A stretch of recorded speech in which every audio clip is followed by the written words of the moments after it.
Hello guys, welcome back to my channel.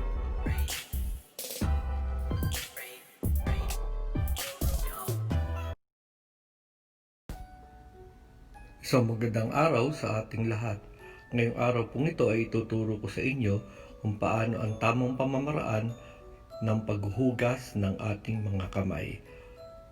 Una po ay ialisin natin ang ating mga alahas gaya ng singsing.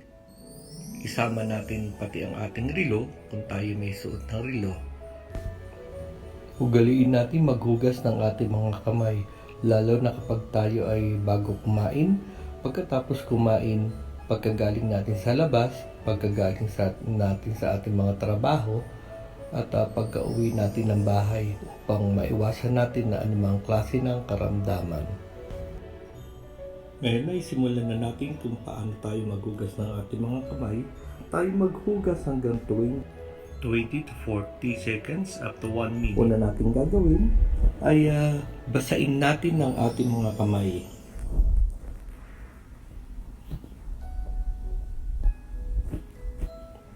Pagbasa na ito ay kumuha tayo ng sabon.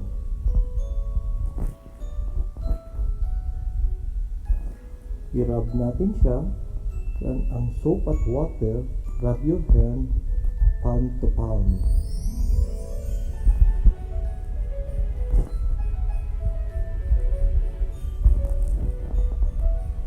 Then your right hand palm over back of left hand with interlaced fingers and vice versa.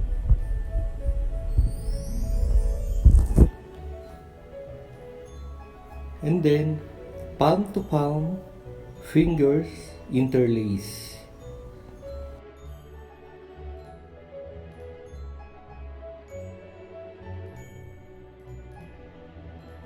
And then back of your finger to opposing palm with finger interlace.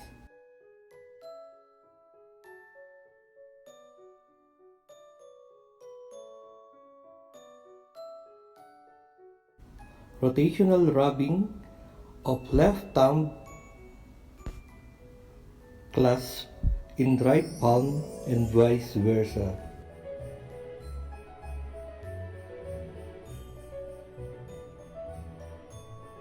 Rotational rubbing backwards and forwards and clasp finger of right hand in left palm and vice versa.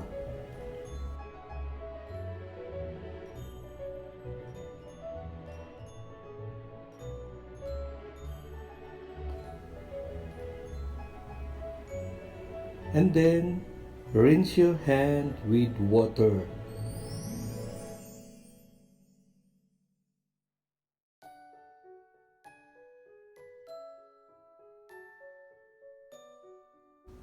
After that, dry your hands on a single-use towel or air dry, and your hands are now safe.